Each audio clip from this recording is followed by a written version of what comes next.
All right. It is actually 2:59, but I went ahead and started the broadcast. If you haven't been here before, it's kind of open chat. I know I've typically answered questions that people may have, or we may get a question on the chat on the side that other people may answer. If the answer is a good answer, if there's some good information being shared, I give that person a bell. And sometimes I give myself a bell if I have an answer, or if I have remembered something, out of the ordinary for viewers to see. Now, today I'm doing this at 3 p.m. And I've done this, I did it last week on Wednesday at 3 p.m. and I also did a Friday at 3 p.m.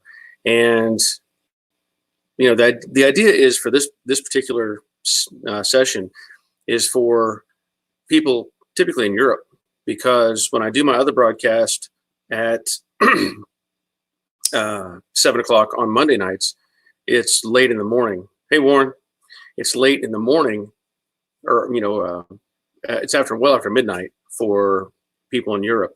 And unless they're up on a late schedule, it's not convenient for them. And it works out good on the Monday night broadcast because, I can get people from Australia, New Zealand, of course, the United States. And, as you go west, the time drops off. So a 7 p.m. Starting time on Monday makes it like 4 p.m. out in California. And then as time progresses, people can join in or whatever. We got, hey, Michael, Arthur, good day to you as well.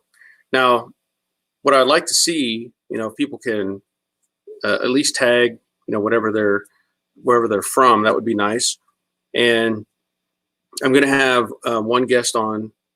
I sent him an invite.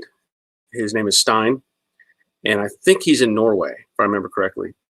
And so we'll have him on here in a little bit. And once he gets the invite and processes it, figures out how to connect. But this is open to anybody. If you want to be on this broadcast, just send me an email, and I'll post the email down in the comment or on the comments, and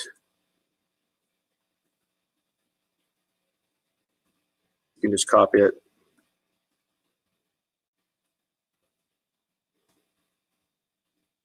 There you go, joedaddysgarage@gmail.com. And if you want to, join in, you send me an email. I'll try to keep track of it. I know it's tricky to keep track of everything going on, but then I will send you an invite, and you can join in the conversation. Now, again, this is kind of gone different directions. There's been times where people have asked questions about cars. We've talked about COVID-19 and coronavirus and how it's affecting us. We've just talked about a whole bunch of different things, places we've gone to eat. There's not really any particular subject matter that we're going to restrict it to. And, if people want to talk about what's going on in their lives or whatever, that's great. For me, I'm working only on Saturday and Sunday for my schedule. And for those of you that have followed along for a while, you know that I work 12-hour shifts typically, and that schedule's been reduced. Hey, Robert, that schedule's been reduced. They did away with, because of the cutting down in time. And so my schedule says that I would need to be working the 12-hour shifts on Saturday and Sunday, and then 6 hours on Friday. And I've elected to just take vacation time and do away with the Friday schedule because it's just not very good. It's kind of a waste of time, really. But so now it appears I have Stein available. So there's Stein. Hi, Barry. Hi, Stein. Okay, good. I can hear you. And am I correct in you're in Norway? That's correct. Okay, good. Now, I know you've been following along on the videos and commenting and do different things, but I don't know for sure. Do you have a Mustang project, or do you have some other project? No, the Mustang project is basically in my head only. Okay. Yeah. So you have dreams of a Mustang project. since I was a teenager, actually. Yeah. Then back then they were like not that expensive, but now it's like Yeah. too much. So, but we'll see one day. Okay. So we have Andrew has signed on, 84 Chevy. I think that's Scott. I think it has signed on. But so do you have a particular Mustang that you're interested in, or I mean, certain year or anything like that? Basically, one of the first ones, 64 and a half, 65, 66, one of them, and most likely will be a coupe or a convertible. I'm not a really big fan of the fastbacks. I don't know why, but I like the shape of them, to be honest. I like the looks better to me. I might be saying something wrong now, but that's just my opinion. No, it's people like different things, you know. And like I said, we've got Jason from the United Kingdom's here, Leonard's here. You know, and it's okay to like different versions of the car. There's no limitation, you know. People like, sometimes I like the way the coupe looks, and sometimes I like the way the fastback looks. They each have their own little personalities, and you know, so that's okay. Now, I think I had somebody. I know I've had somebody in the past from Norway. I don't remember who at this point, because I had sent out some stickers years ago, and the stickers, somebody from Norway had taken some pictures with the sticker. So I know there was somebody from Norway. Now, do you see a lot of like Mustangs there, or what's the perspective? Yeah, in the summers we see some, but not so. It's like when you see one, you will turn your head and look, wow, a Mustang. So it's like not a sight, to be honest. So there's not a lot of American cars there to begin with. There are actually a lot of American cars, and we are starting to see them in the streets now, because they are obviously not good for the snowy roads in Norway in winter. So like they keep them in a garage for the winter, and then now we start to see them now. Okay. I saw today I was down shopping. We had a little barbecue here, so I had a few things missing. So then I met someone in a Charger. I don't know what year it was from. It looked kind of from the 70s. Okay. Okay, well, that's good. A friend of mine, he has a dark green Mustang. I believe it's dark green, and he bought it from the States, and it was like mint condition, and I don't know how much he paid for it, but he can afford it. So he's driving that around in the summer. Haven't seen him this summer so far, or still spring though. But and I think it's a fastback, but I'm not sure. Okay. Find that out. Yeah. Oh, so I'm more into BMWs, as you know, I've explained to you also, and airplanes. Maybe you can see one. I can move closer. Okay. Oh, okay. You have a biplane up there. Yes. Maybe you can see what make it is, what type of airplane it is. I believe you would used to work on airplanes. Yes, I still work on airplanes. But the ones I work on have 300 passengers. Yeah, this one has one pilot and one passenger. Yes. It's called Boeing Stearman PT-17. Okay. So it's a Stearman. It was used for training pilots prior to the World War II, and then this is something my father has built. Even has a petrol engine, and then there's another biplane.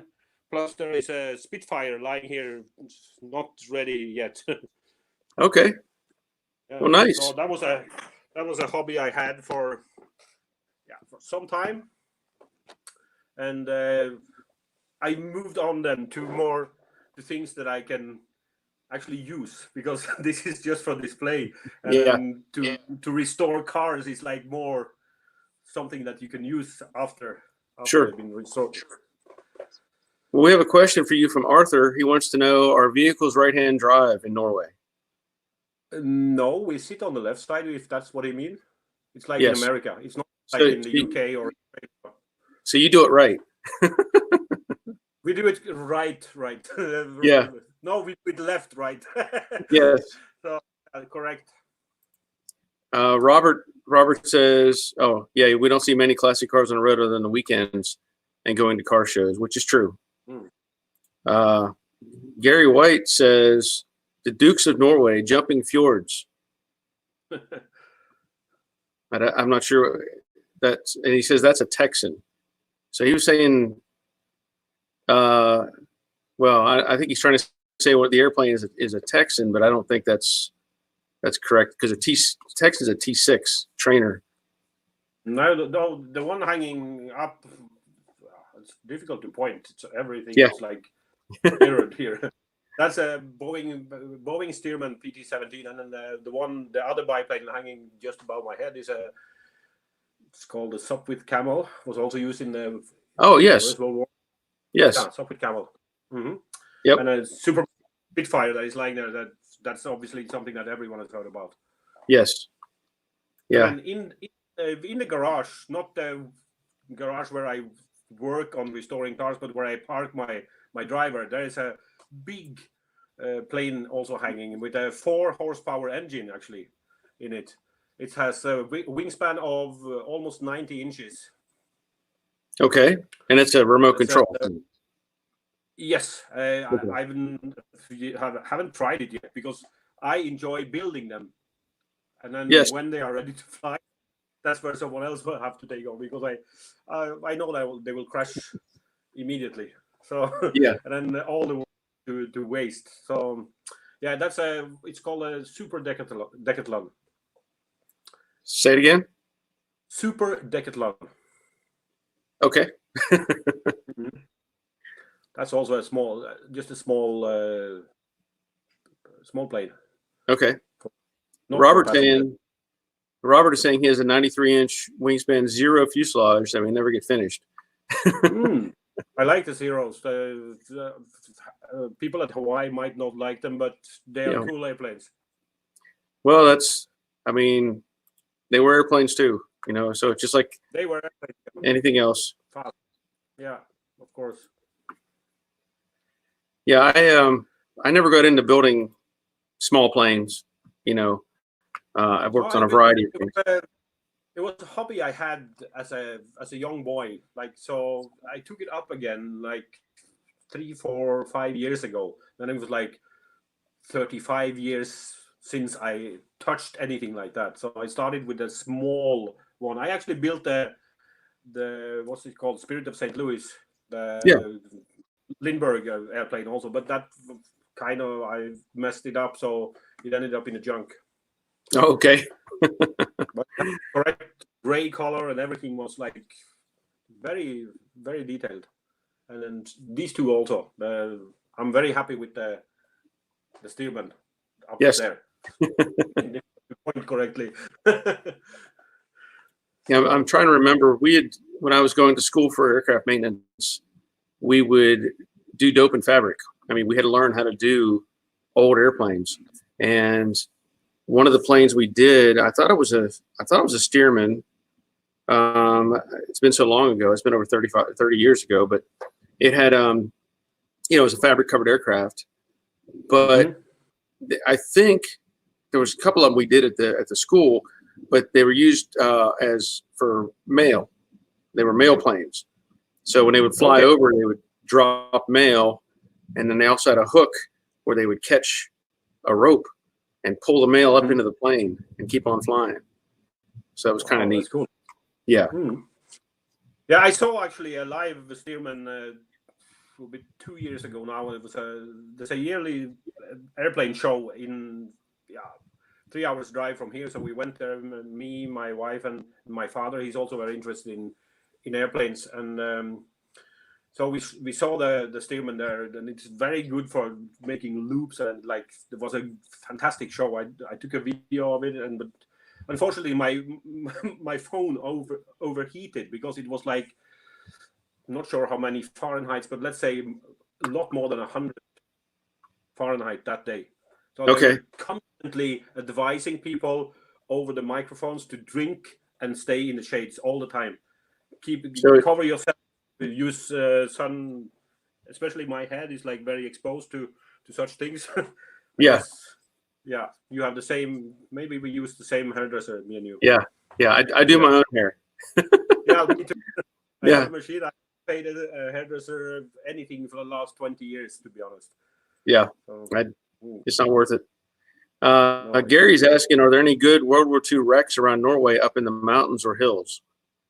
actually, I know about one not very far from here where I live, up in the mountain. It was a German airplane that crashed 1941-42, and then parts of that plane is still lying there, I believe, because I remember last summer there was like something on Facebook said that I read about it. It was like a little hike going there from walking, like it would be like 10 miles to walk, and it's up in the mountain. It's a nice thing to do, and then the plan was to walk to the wreck of that airplane.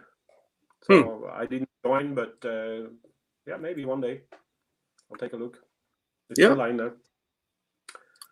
Yeah, Robert's saying that Zero he built was scratch built from plans. That fuselage. Oh, that he was talking about. Yeah. Mm-hmm. I have a hard time. I have my laptop down here. Everything is sitting on top of my piano.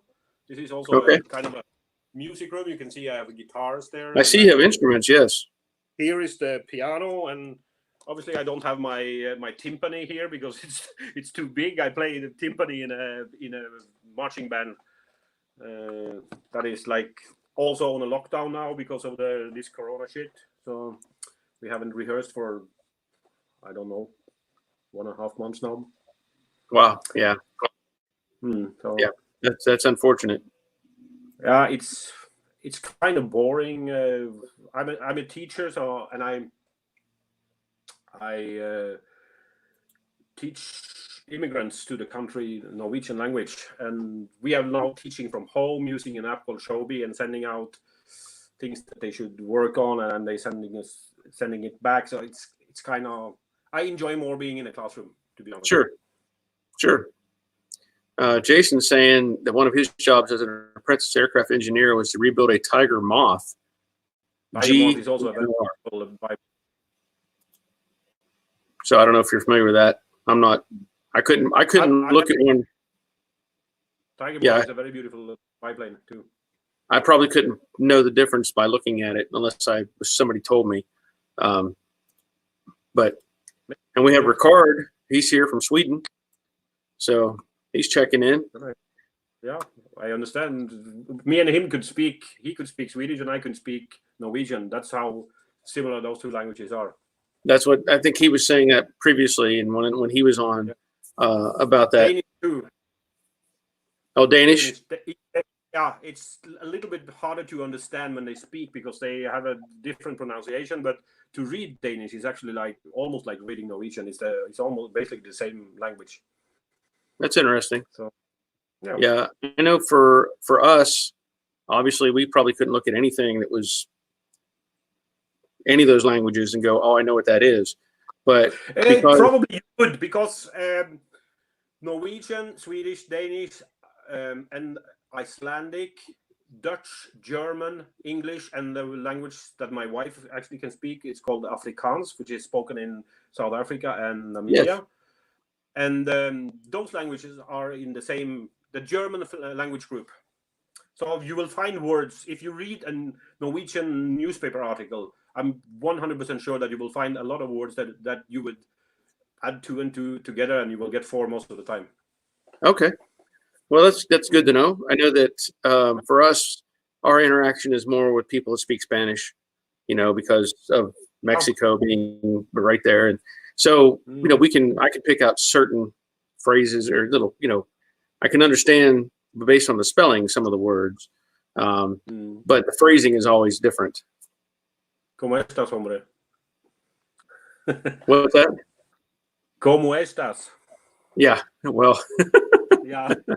I mean, maybe this, especially this time now, since the Corona thing, we've been watching a lot of Netflix TV shows, and we are actually into Spanish things also, basically because my father for the last 10 years has been spending the winters in Spain and the summers here in Norway. So he had a place. He has moved back now to Norway for good because of, so yeah. Not gonna go into that, but anyway, we used to go there when he was here and then use his place, stay there. And then so we fell in love with Spain, and we fell in love with Spanish things, Spanish music, and Spanish TV shows. So we've been watching it's very popular on Netflix now. It's called in English, it's called the Money Heist. Maybe you heard about it? Money Heist. What's the name again? Money Heist. Money Heist. Money Heist, yes. Not familiar with it. Okay, it's actually the second or number one, I think the second after a series called Stranger Things, which is a sci-fi I don't like. So it's about bank robbers that actually don't steal money. They just break into the bank and they start to print their own money using the money press. So it's very, and they are using these masks, Salvador Dali masks, the Spanish painter, artist, something like that. And yeah, so everything is. You should really look it up if you have time for such things. Yeah, I mean, I could. I know that typically my wife is running. She watches a lot of stuff on Netflix and Hulu and different stuff like that. And she actually likes shows that are I don't know the names, but they're English shows from England. Is where they're based. Me too. We also love the British things because I don't know, but they have very good crime shows. Okay. Just watched the show called The Peaky Blinders, maybe about a mafia-like gang in Birmingham in the beginning of the previous century. Well, and I'm sure you know Money Heist too. I'm pretty sure you know. That's interesting. I started watching a show. My wife and I started watching a show called Outlander, and it's an interesting show. Is that the show where the woman, like, she goes from the present time and back into the yes 1700s, jumps back and forth? Yeah. We that's to watch that. Then I dropped out, but I think my wife continued to watch it. It's an interesting concept. So yeah. I'm not really a fan of sci-fi. I'm one of the few guys that have never seen a single minute of Star Wars, for example. I don't know why. Okay. I don't like. I like it to be realistic. Yeah, well, I understand that. So you said you're a teacher and you teach English, or you teach. I'm sorry, not English, but you teach language. I teach Norwegian. Yeah. Okay. To immigrants to the country, refugees mostly. So you've been on lockdown now for how long? Since March 13, I think. Yeah. Okay. So 1.5, almost. So what are the restrictions? You can't go out at all, or you have to. I can go out and do my shopping as I want, but we are advised to stay at home as much as possible and not interact with people, and then stay at least 6 feet away from them and wash our hands. The mask thing is not really a big thing here. I saw one man today wearing a mask, and that was almost like seeing a Mustang. You turn your head. Well, that's the thing that's become very popular here with the masks. It's almost a requirement now for most of us to have to have masks to wear. So anyway, I don't have a mask that I wear outside, but in my other live I have a bandana that I just tie around my face. And really the idea is, cool.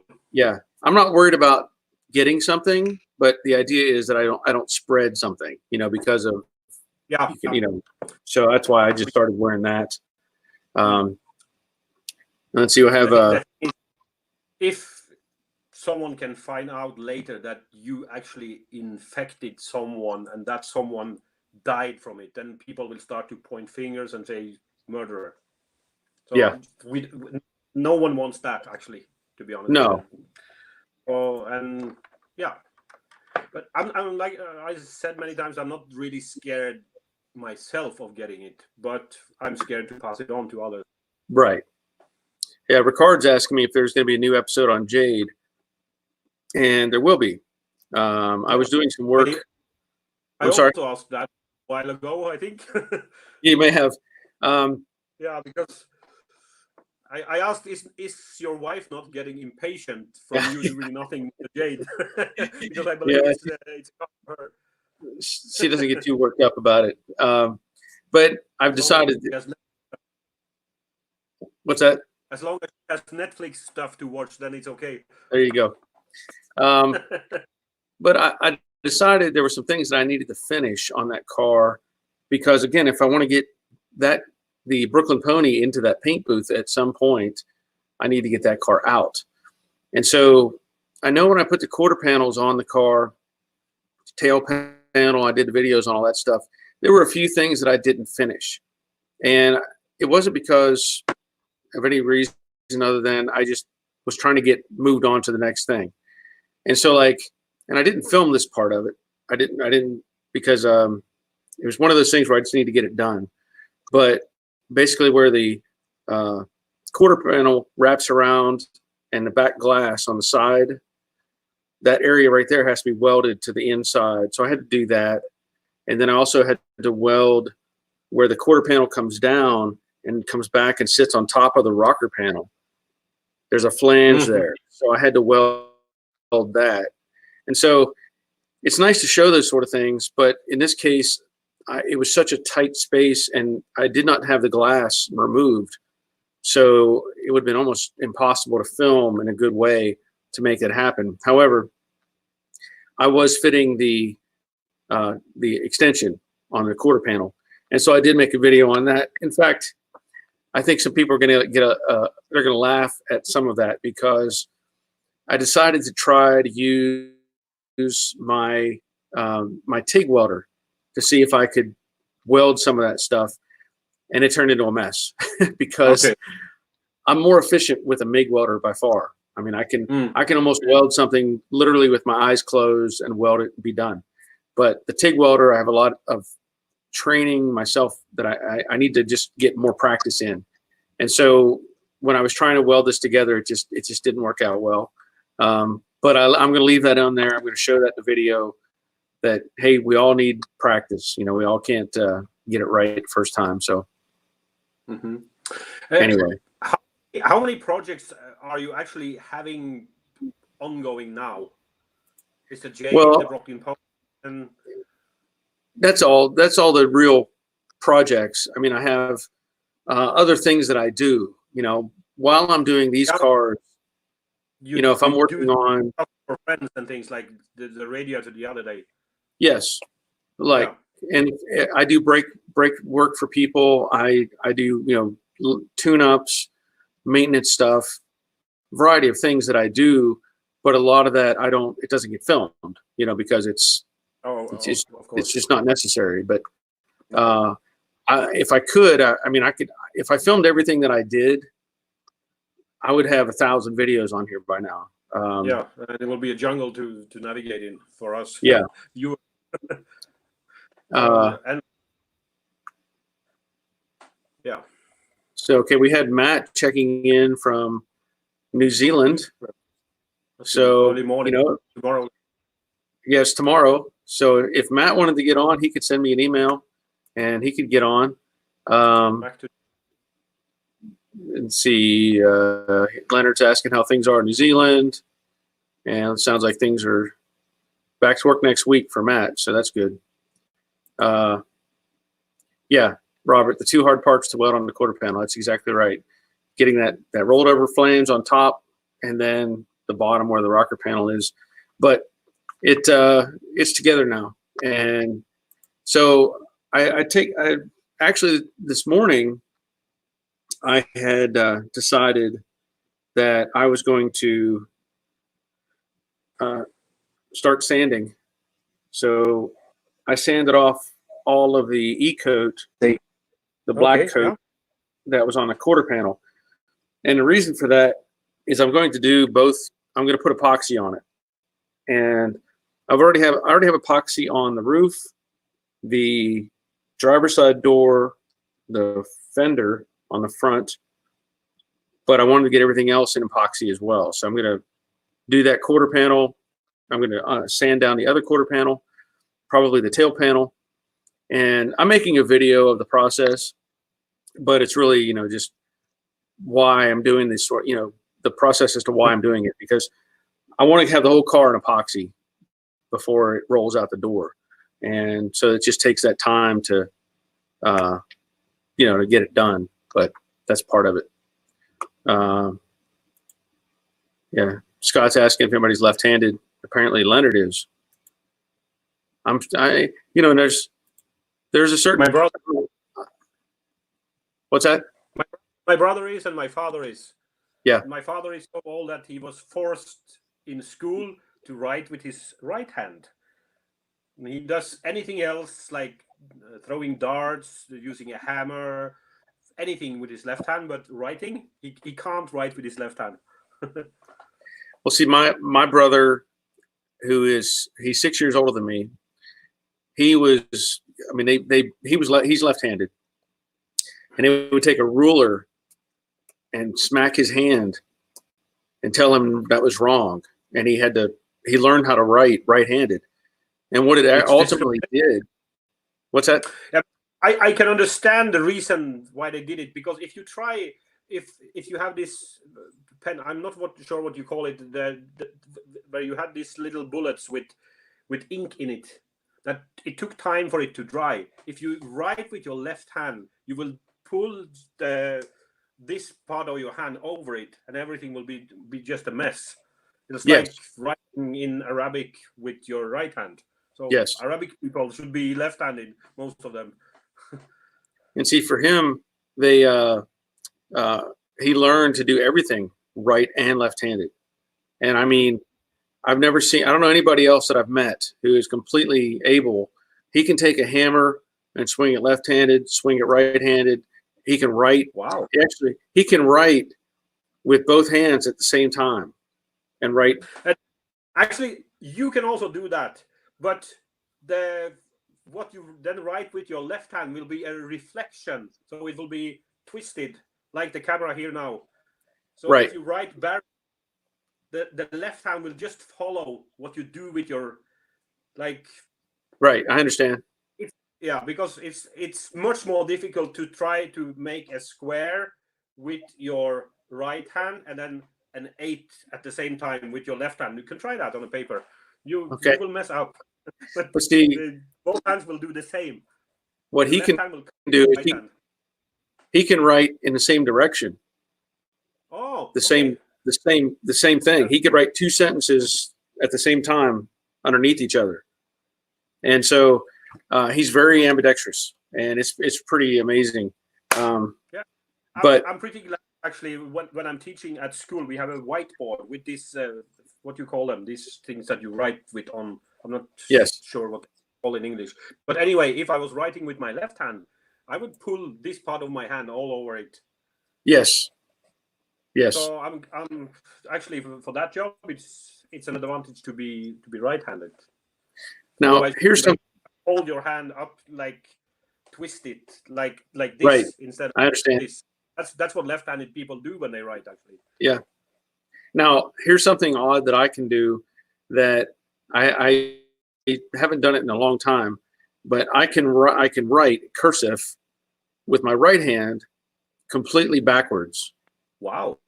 Yeah, I can write backwards. I can make whole sentences to where you can hold it up to a paper, hold it up to a light and turn it over, and you could read what it says. And I've also been able to do it upside down and backwards. Wow. So yeah, I don't know why, but I can do it. You're a guy with many talents. What's that? You're a guy with many talents. Yeah, I suppose. Let's see. Not very useful, that last one, but anyway. Yeah. There's lots of things we do that aren't very useful in many cases. Exactly. So GM guy, I'm sure that's John, if I remember correctly. So he's late to the party, but he's here. And Matt has been working on his 72 XA Falcon, so it's been great. That's a good thing. That's the Mad Max car, if I remember correctly. Let's see. We have Guido checking in from California, and he was on Monday with his fastback, so that was cool. Yeah, Leonard. Yeah, they abused my brother. I'll tell you that. Let's see. Ricard. Okay, so he's talking to Matt about the Falcon.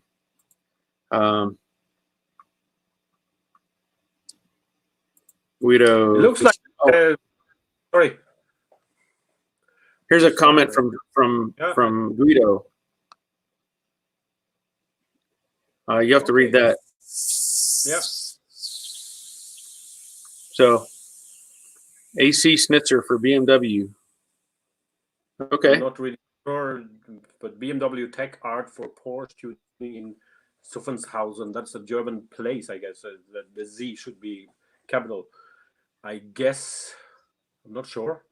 But Aachen, okay. I know it's down in it's not spelled with triple A, but anyway. He's got a bad hand at the moment, so he might be typing a little heavy. I know he's got a damaged hand. Was on the other night. Yeah, he was on. Yeah, he had the blue fastback, blue and white. Oh yeah, Shelby stripes. Yeah. Yeah, so that's okay, yeah.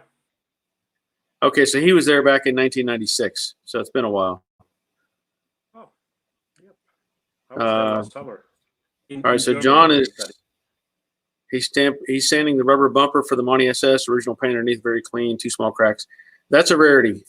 I know those Monty SSs, that the nose piece on those cars, it would shrink from exposure, heat.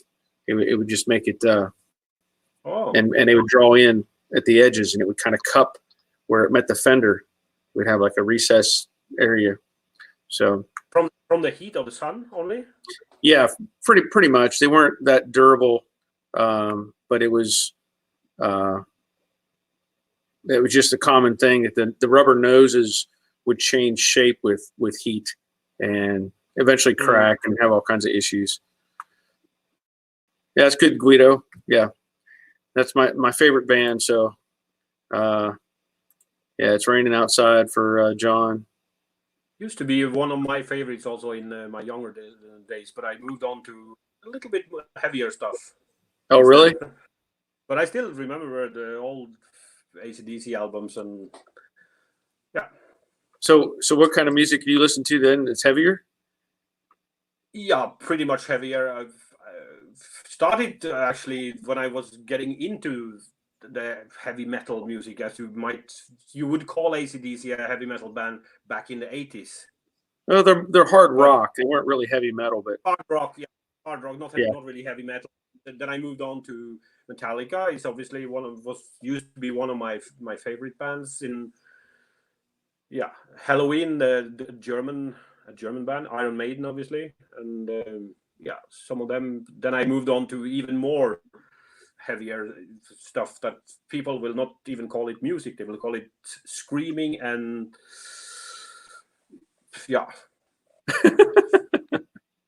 killing cats and things like that. That sounds like stuff my son listens to. Okay, yeah. Then yeah, he likes that scream stuff. classical music. I play piano. And not at a very high level. I just bought a piano some years ago, and I learned everything from my head. Actually, I didn't have any instructions. So piano is very logical. It's like if you know the scale, you know that the next tone in the scale is a neighbor of the previous one. So it moves up with very, very logical arranged the piano. Then the half notes is the black keys in between. So I learned to play some chords, and I can play pretty much any normal songs. And then, I listen to classical music, and I can even listen to country music, but my heart is closest to the heavier stuff. Well, see, it's interesting. I played percussion or drums when I was in high school, and so I was in the marching. In the marching band, I was a lead snare drummer, but I never really learned to play. I'm normally a snare drummer in a marching band. So but we are also locked up, so we were not even being able to play. I believe on our national day, which is the 17th of May. We are normally marching in the streets playing, and 3-4 times, starting early in the morning and the whole day. It's like, but this year I'm not sure how it will be. Yeah, for me, I played the snare, but I never learned music. I never learned. I learned patterns, so I could play patterns, but I never understood the scale. Any of that stuff. I never learned that, and unfortunately, so I never played like a drum set very well. I could play snare very well, but not a set. I could not make myself break that pattern. Where I am too. But what I did learn, I play the bass guitar, but I don't play notes. I play numbers. You use the numbers. I can't play and hear and go, oh, that's a C. I don't know what that means, but but I play tablature. So based on the string structure and numbers, I can play just about anything as long as I can see the numbers and follow the patterns. So anyone who knows how to read numbers can do that. Right. And that's, it's kind of, I wish I had better understanding of music so that I could do more things, but it really just doesn't, I can't make it work in my head. I can look at certain notes and go, okay, that's a C, or, I know where the C is on the guitar, bass, but it's easier for me to just look at numbers and, go through that. So, let's see. Oh, there you go. We have, Scott plays banjo. Looks like, it looks like I have the computer here next to me. I'm using the iPad for the streaming. Sure. But the computer is sitting next to me on the piano here, and it looks like it's 5-6 seconds after the direct stream that because no one, you and me see, I don't even see the chat here. It says you're in the show. Everyone can see and hear you under the screen. Okay. And I see you, me, and then, but on the computer, it looks like, I can see myself talking now when I was quiet. Okay. Yeah, it's going to have a lag. It's just almost 10 seconds, I guess. It could be. Yeah. So Leonard's building a utility trailer out there. He's surprised that you have country music in Norway. But you don't have to. I mean, they'll put. Listen. In my town, there's a big country music festival every summer, which gathers like 15,000-20,000 people from all over the country. And then I think most people don't go there because of the music, but in spite of the music, maybe. Okay. They'll go there for the party mostly, not for the music. Yep. He's great at air drums. Yeah, we have many great air drummers and air guitarists. Okay, so we have Once Upon a Time here from Stafford, United Kingdom. That's good. Mason's here. Yeah. So Jason Evans, his musical talent ended at air guitar. Okay, and Robert's saying another place that he can't escape country music. So So he apparently doesn't like country music. I'm not really a big fan of it. I like some songs. I cannot say that I like the type of music that is called country music. Don't have a favorite country music artist. I know some names, obviously, but I'm not really a fan of it. I can like sing songs and parts of songs that are nice, maybe.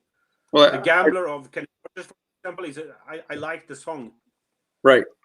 Now, I think yeah. I think the difficulty when you say, or we say country music has turned away from being country music here in the States. So yeah, what I would consider country music is music from the 50s, 60s, and 70s that actually had a country feel, even late 70s. And then it started transitioning into a I don't know what to call it, pop country, where it's like, I'd rather say that Garth Brooks, for example, that's more pop country, maybe, or what's the name of that that woman that had a song that called that don't impress me much, or something like that. Oh yeah, Shania Twain.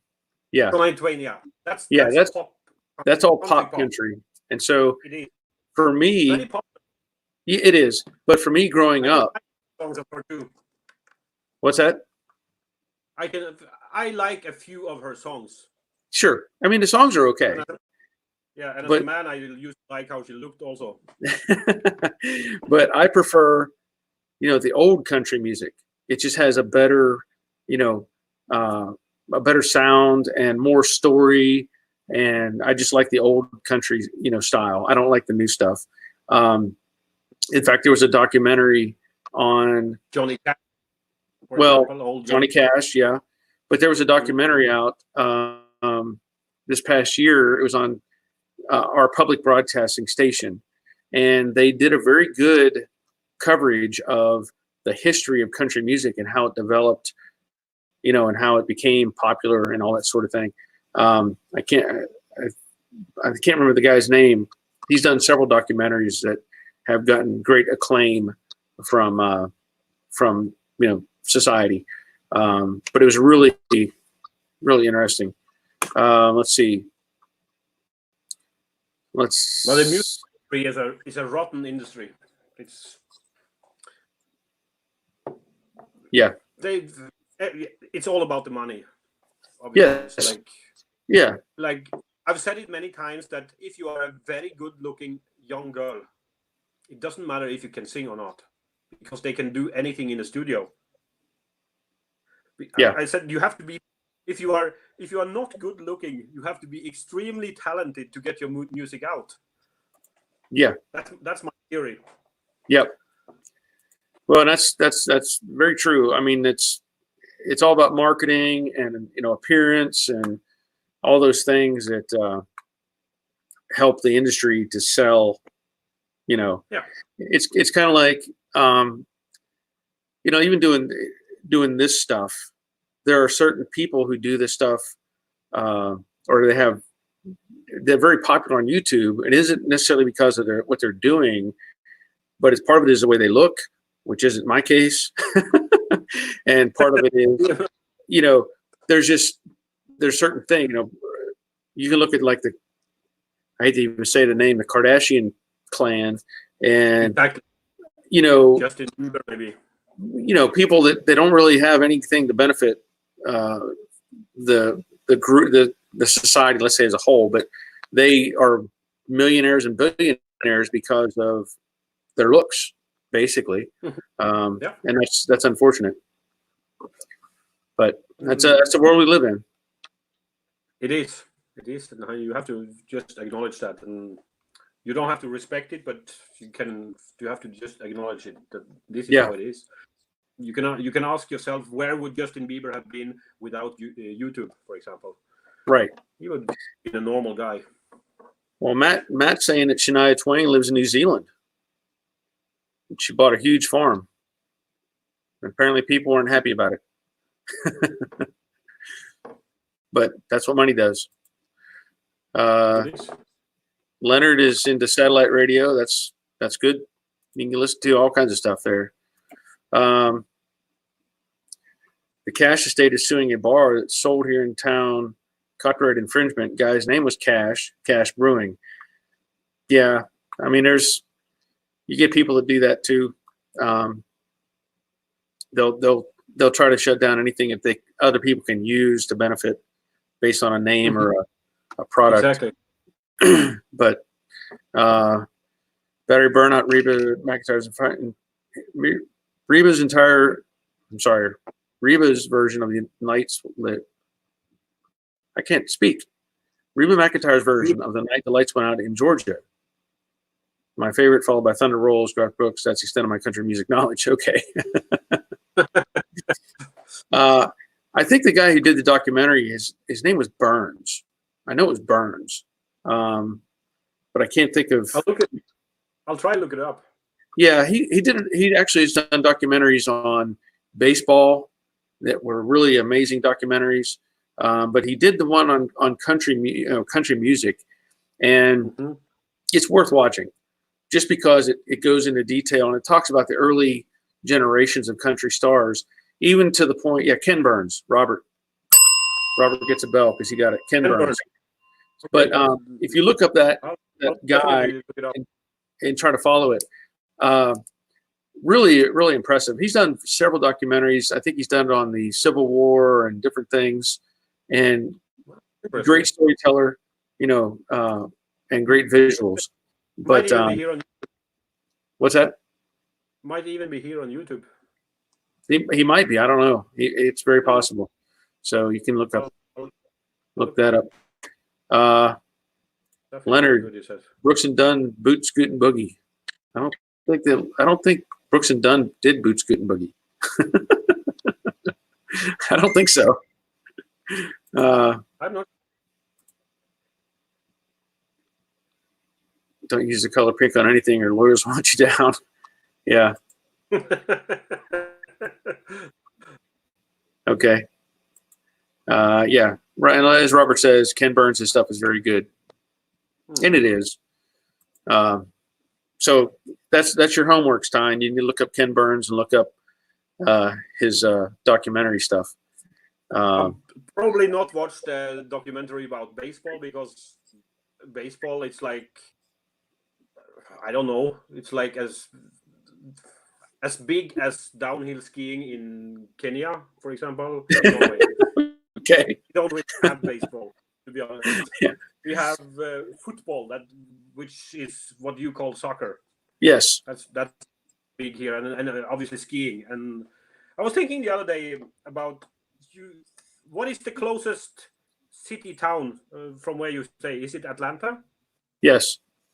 That's the closest. And Atlanta was the host of the Olympic Games in 96. 96, yeah. Yes. 2 years before that, the closest town to me hosted the Winter Olympics, Lillehammer. Yes. 94. Okay. That's 1 hour away from here. So we have that in common too. We are close to a Olympic host. No, I didn't go to any of the events at all. I should have, but I didn't. And They didn't have any welding competition, maybe? What's that? Maybe you could have participated in a welding competition. Yeah. Well, I mean, just to go watch. I didn't go watch. Okay, I went to watch the women's relay actually in '94. Okay. It was freaking cold, but it was very nice to know that you have actually been there. So, yeah. I'm also very interested in sports, basically football or soccer, which you.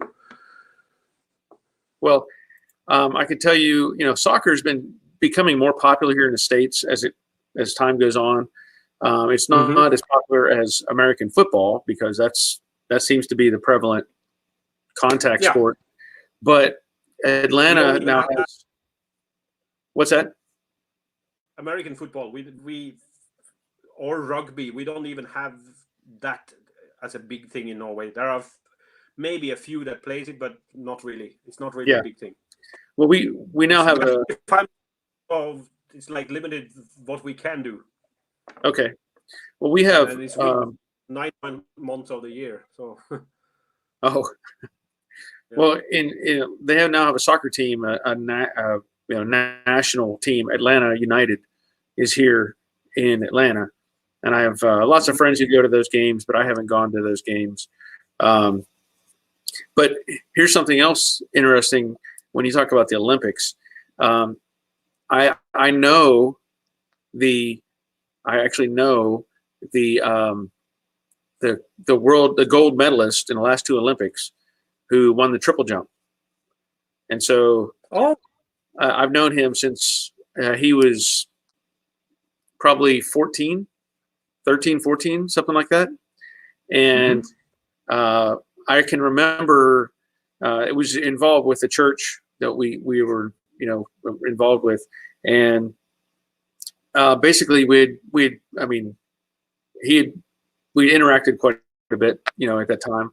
But I remember specifically we had played some American football, throwing the football. And it was that time he had just now started becoming very good at this jumping. And I know that I could throw a football just about anywhere and he would catch it because he had such ability, this jumping ability and arms and, reach. Oh, yeah. But he's been training in Europe. He's actually in Europe. And he's been doing all the international competitions and all that sort of thing. And I know he's going to complete his scheduled to compete in the Tokyo Olympics to defend his title. So that's a long time to be doing that. But pretty amazing individual. And it's just neat to see somebody and say, I actually know that guy, That's cool. Yeah. But it's neat. He's a good guy. But let's see. So Andrew's leaving us. Andrew Harrison. He stepped away. Scott's back. Yeah. And I was gonna ask you something. What other sports you said skiing and of course soccer, but are there any other sports that are played? Handball. Handball. Okay. That's interesting. You don't see that so much in America. There are people who play handball. Yeah. Okay. Yeah. So the basic rules, maybe six outfield players and one goalkeeper. And then the score is normally like 30 to 20 something. That's like they score a lot of goals. Okay. In soccer, a soccer game can end 0-0 without anyone scoring minutes.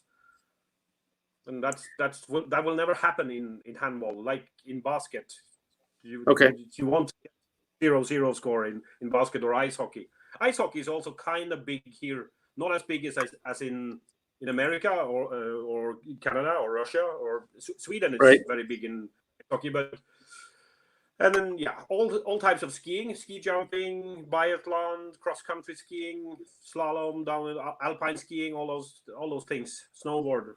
I used to go ride snowboard myself. I'm not very good at it, but I can get down the hill without falling. So that's a plus. And other sports, athletics, of course, is like that's everywhere, over the whole world, athletics, and and I'm basically what my watching sports is like basically football, English football, English soccer. Okay. I don't follow Norwegian football, to be honest, because the quality is not so good. Yeah. Well, I know that I remember seeing in Olympic events, it seems like Norway does very well in skiing events, obviously, but they seem to be very good at cross-country skiing. Cross-country skiing and the Nordic skiing events, which is like all types of cross-country skiing and ski jumping. Also, we are very good at ski jumping and biathlon. Yeah. And basically that. That's interesting. And alpine skiing also.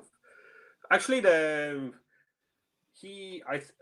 I think he won gold medal in two Olympics, and then he has been a world champion several times. He is from my neighborhood in my town. I don't know. I can't say like you said that I know him. I know who he is, but I don't know him personally. I'm just going to try something here. See if I can make this work. I'm going to send an invite to Leonard and see if he wants to join us. If he does, fine. If he doesn't, fine. But Leonard Gilbreth, that is? Yeah. Mm-hmm. He always has a lot of good information. Where is he based? He's out in, I think it's California or Nevada, Arizona. I think it's Arizona. Okay. He's out west. And so I know he was talking about it before, but he was having, he was concerned with using his cell phone, which I've had other people on that can use it, use their cell phone as well. So maybe he'll make an attempt and see if he can join us for some conversation. Because for his sake, I hope he doesn't stay. He doesn't live in California and is busy restoring a car because he's in the high desert in California, is what he says. So the stupid law is not there, maybe. It may not be where he's at. On your own car. Yeah, because I know that Guido had to deal with, as he was saying, the policy police, whatever, coming by and threatening him because he was working on his car. And I just, we talked about that somewhat, that, he said he doesn't want to live in California anymore. And I can't blame him. I can understand. Yeah. I tried to understand what is behind such a law, but I couldn't figure it out. Like, maybe I have to be stupid to understand it. I don't know. Yeah, because maybe the ones that made that law, they must be stupid. Well, there's a lot of crazy stuff that goes on in California, and it's unlike really another state in the United States. And you can smoke pot on the street, but you can't do things on your own car. Right. Seriously? Well, you can change your gender if you want. That's totally allowed, but you cannot do things on your own car. Right. Well, I'm wondering, there was some at some point, I think California was trying to separate itself from the United States, trying to become its own country or whatever. And at times I'm thinking, go ahead, just go. I would not miss you. There maybe this even be banned. They might be. Electric. Yeah. Yeah, they're working on it. But you can still smoke pot. But it wouldn't bother me that if California was another country, it could just. But they don't get any benefits. You know what I mean? If you want to take leave, fine, but you don't get any benefits from the United States, no more. And then see how they respond to that. But because they have a huge economy. I mean, we know they have a huge economy, but they have so many problems. Yeah. So like you said the other day, very beautiful there. I would love to go visit there and see. Sure. Go to San Francisco and to the Rock and see Alcatraz. I would love to do such things. Sure. And to drive over the Golden Gate. Such things would be fantastic.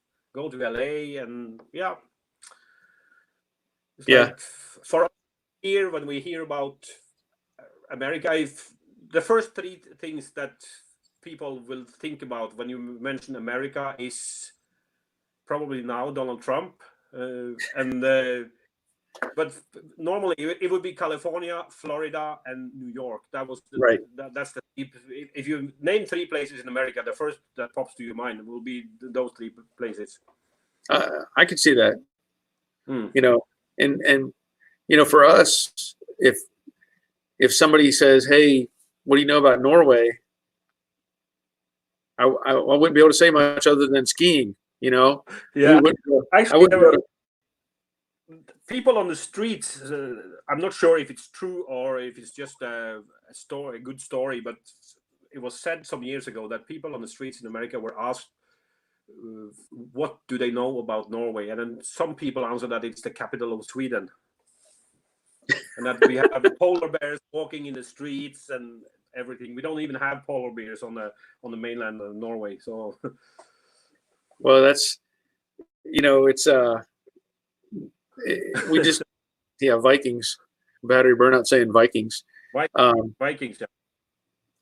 Yeah, it's just, We had, I don't know. It seems like a lot of the stuff doesn't reach us from that perspective. yeah, We know very. it's a small country. We are a little over 5 million people. So Sweden is also not so big. They are just, I think, they are almost double of us. They are around a little more than 10 million people. Okay. And there, about this Corona thing, there we have some interesting perspective, because I'm not sure today, but yesterday I heard so far in Norway, out of a population of 5.4 million, 162 people have died. In Sweden, they have twice as many as us, but they have 10 times as many deaths.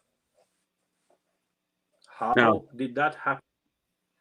Well, I think Sweden they've been more lax with their restrictions. Yeah, no schools have been closed. That's what I heard. Ricard can be correct us if that is wrong, if it's still on here. But I don't know what they have been doing wrong that we have been doing correctly, because there should be twice as many deaths. They are twice as many as us. Then, if the numbers were correct, there should be twice as many deaths. Right. Well, and that's one thing that here in the States, they keep pushing these numbers, and on the news, of course, and saying that there are so many thousands and thousands of people dying or infected. They say we have way more than Italy, or we have way more than Spain, or we have way more than whatever country. Yeah, but you have to look. But they don't tell you in a perspective of how many, out of how many people. Right. Exactly, like, and you are around 300 million, right? Yes. Yeah.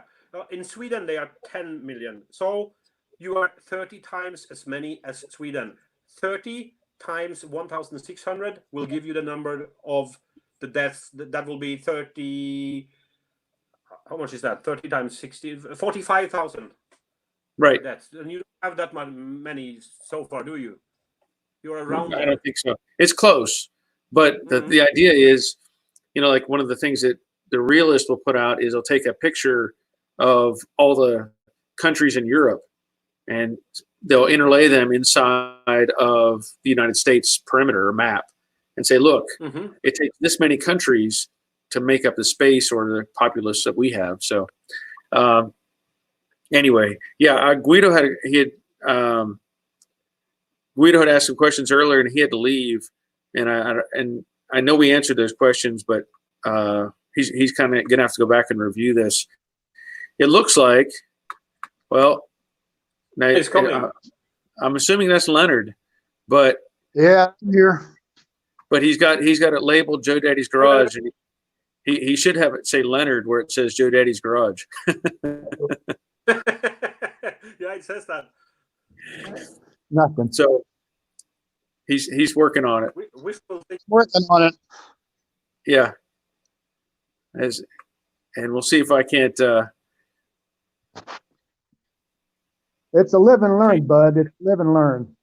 Yeah, well, that's part of it. But for future reference, where you've typed in Joe Daddy's Garage, you should probably have your name. Well, now that I know, I'll know how to do it. Yeah, well, that's good. That's okay. I'm glad you're here. I've been trying to get for a while, but I'm not real good at computers, so. That's okay. That's okay. So how's the Torino coming?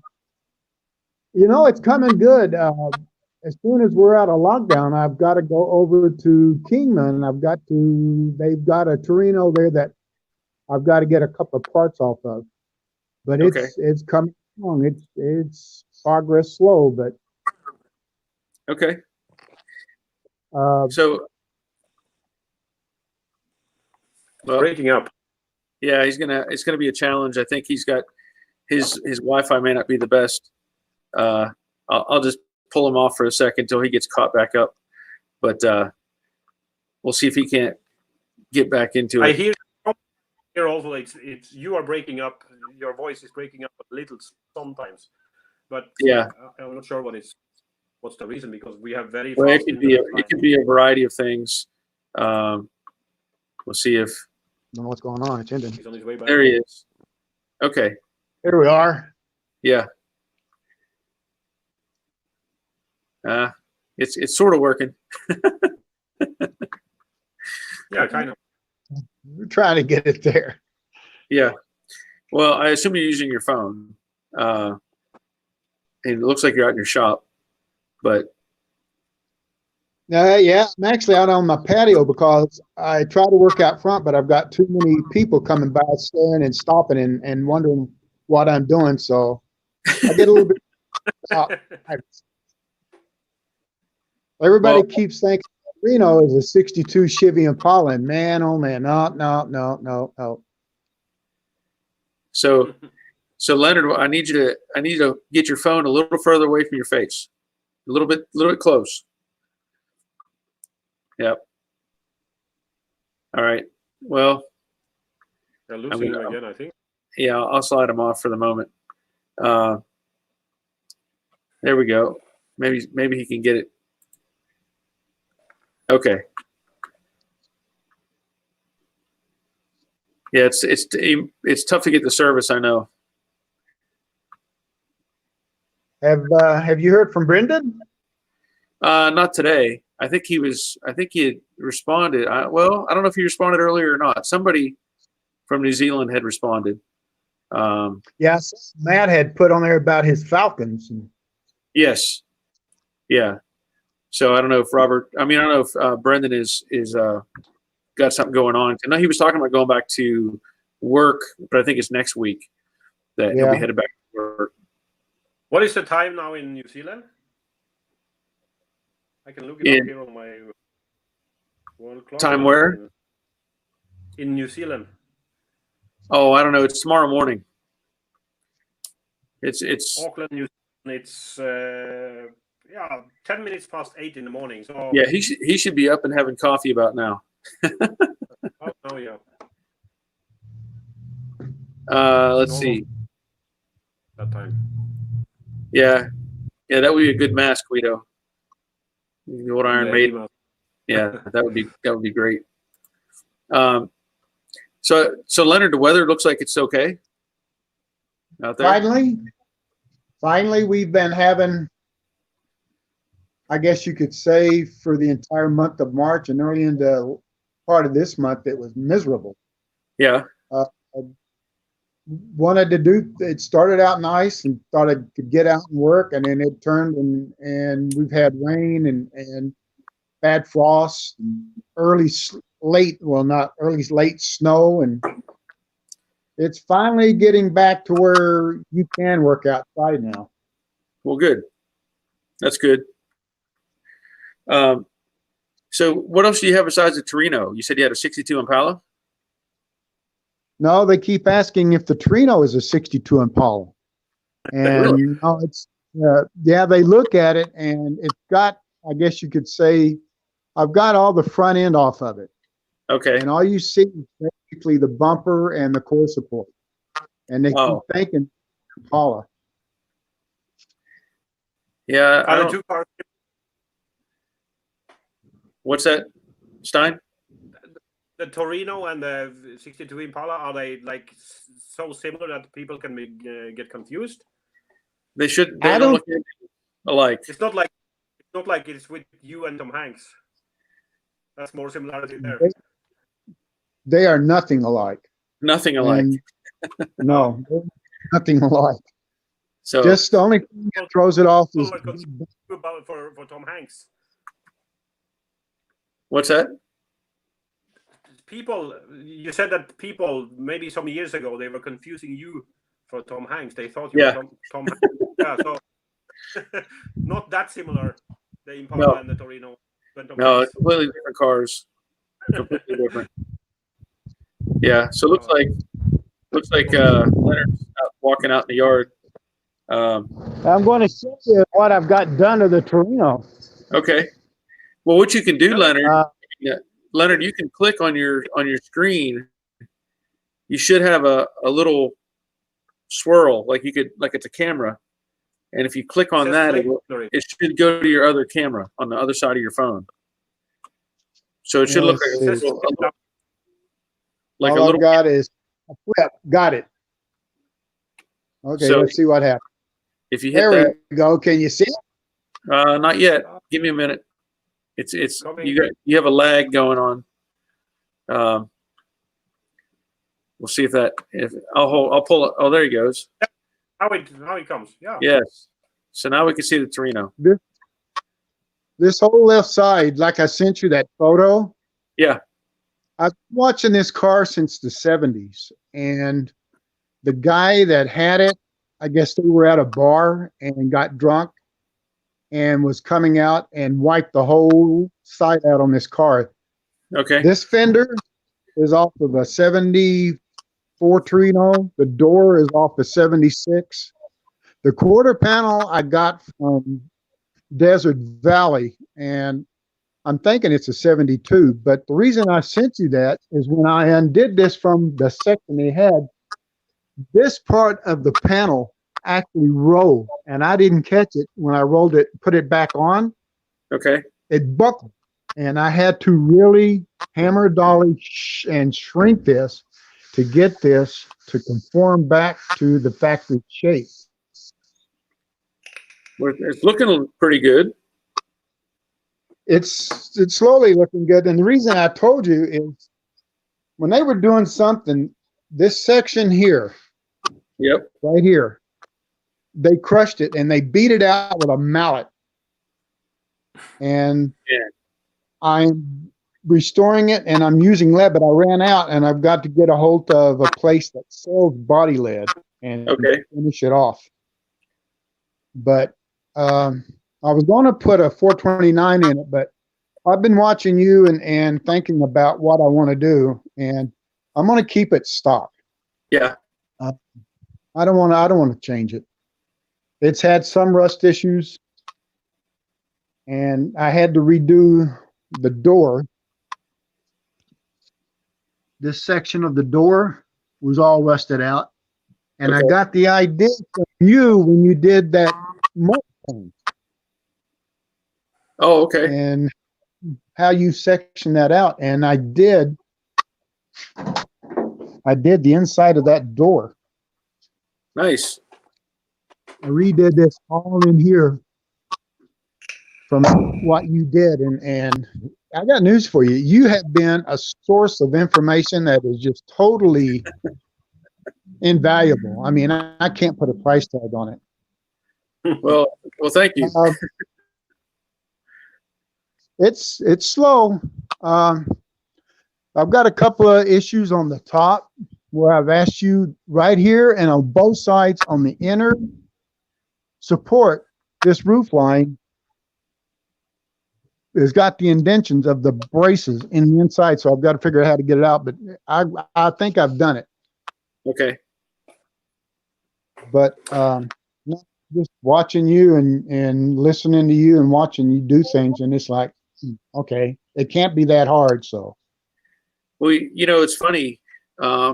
I had a viewers project video that I put out a couple weeks ago, and it was the white. It was Mark Powell. Mark, he had the white car that he had for years, and he put a new rocker panel on it. And apparently, when he put the rocker panel on, there were some problems, and he had to use a jack to push the rocker panel up and weld it back into place so that it met everything. And he had problems because the door gap at the front was very tiny compared to the door gap at the rear. And he was concerned. He's like, how do I fix this, without taking a hammer and beating on it, doing these different things? So we talked on the phone, and I said, well, if it's sitting high at the front, why not just cut a line relieve, the height and let that come back down, below the rollover for the rocker. I said, cut a piece out and bring that flange down and then weld it back together. And it was similar to what you're saying. He's like, I never thought of that. Here he was thinking, taking a big hammer and beating on it and cutting things out. And I said, just make a place for that to go, cut the line and bring it down and weld it back together and, live with it. And so, sometimes you have to have a different perspective. You just have to see things differently. I think is a lot. Okay, yeah. Leonard first. When I put this panel on, I had to make up a clamp. And I went to Harbor Freight and bought a clamp, and I had to literally make this clamp to put that panel on this car because it would not work. I could not get it on. Sorry for the noise. But look for the tab now, I think.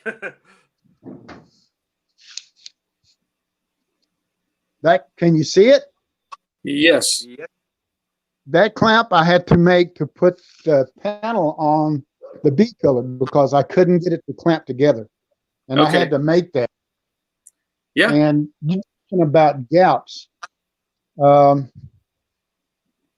me turn this back around because I was going to ask you for your input, but the door, the gap at the top. Yeah, hold on. Okay, yeah. Right here.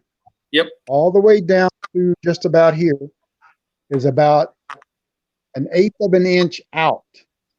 And this door is off of the 76 Torino, and I'm wondering if the stamp, and I've asked people and they said, no, the stamping's right. So how would I get this gap back in tolerance? What's the best way of doing it? Well, is the gap all the way, or does it only so far that it's off?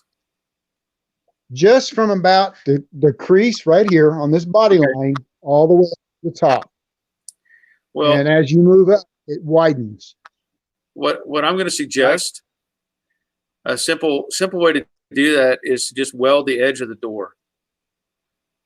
Just take your time, do little tack welds, and walk your way all the way to the top, and come back down, and then you can blend it or sand it to the dimension you want, and then shape the rest of it. So like if it ends up, I've done it before to where I've had to, I put weld on and it ends up thicker than the edge of the door, but then I grind it down and get the gap that I want, and then grind the surfaces to get them to transition. And then of course you have to round it just a little bit because you don't want a hard corner, but you just have to round it. I usually do that by hand.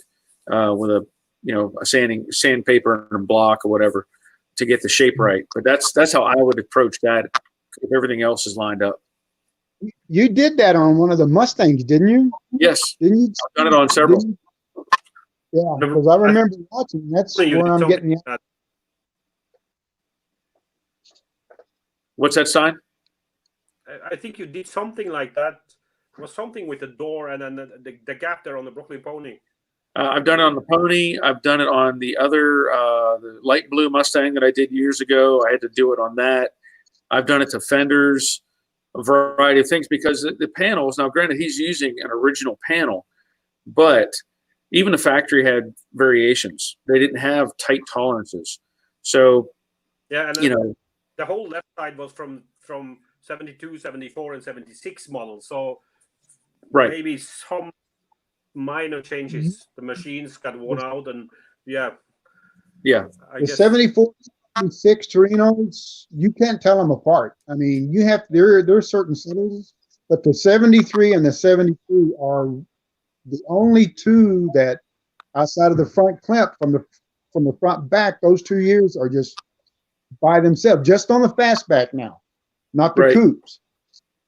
The coupes you can still manipulate parts onto them as long as you don't have opera windows in them. Well, see, I think what Stein is referring to, based on the production time. So like in 73, 74, 75, whatever, the original stamping would have been better in 73. It might have been a little bit off in 74 and a little bit off in 75.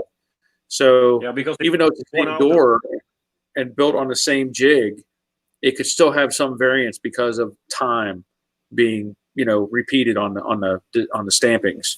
So, and I can't say when that car was new that gap was perfect to begin with. We all know back then they had variances. There was no dead on. It wasn't like today's cars. That's true, and that's what I'm wondering about this. Yeah. Well, and like Robert is pointing out, if you take some weld TIG filler rod and you welded that onto that edge, it'd be the same concept. If you MIG that on or even take it, and then grind it back to the dimension that you want, which is what I do. I remember when you did it, you used some kind of wire, and you welded it and bended it back in. Yeah, and it was just I think on one case I used some wire from a tomato cage. So I just cut it off, and it was the length that I needed, and I welded it on, and then ground down what I didn't need to get the dimension that I wanted. So there's a variety of things you can use. I was going to ask Stein. I was they have a salvage yard here, and I was in there looking, and they had a 79 Ranchero that the guy came here from vacation and was in the yard, bought it, and they had to move the cars around to get it, and they had it on a container, and they shipped it to Holland. This guy to restore. Wow. And I'm wondering just how many cars come into Holland, like Brendan was saying, when they come into New Zealand, they have to be certified or checked out. I'm not sure of the laws of such things in Holland, but I guess it's more or less the same all over Europe, that you have to pay some tax or something. Is that what you mean? And then you have to get them controlled so that you can get the license plates on, according to the laws here. But for example, today, if you buy a car from the 2000s, for example, and then there are no seat belts in the back, they will not give you the license plates. But if you buy a 60s car and import it from America, they will follow the laws from back then, because there were no seat belts in the back, maybe not even in the front in the 50s. I don't know when they started with seat belts, but yeah, you know the drill. Well, I think. Yeah. They were talking about here at one time, and I think thanks to Jay Leno, he got it stopped. They were talking about once a car hits a certain age, you were going to have to scrap it. They weren't going to allow it on the road. And he stepped in, and he got the state legislature to change their mind. Yeah. And okay. We were really, I've got friends that are in car clubs, and we found out about it. Man, we went, it's like, what are we going to do? Right. But he stepped in and he got it stopped, so we don't have to worry about it. It's That's history. good. Yeah. You have to. Yeah. Whatever. Yeah. Yep. They've got the kid that you had on the other night, does his brother work? Doesn't his brother work for Ford? Yes. Yeah, I had Jared on, and his brother, I think it's Joshua, I think. No, not Josh. Yeah. Justin? I don't remember now. No, I don't know.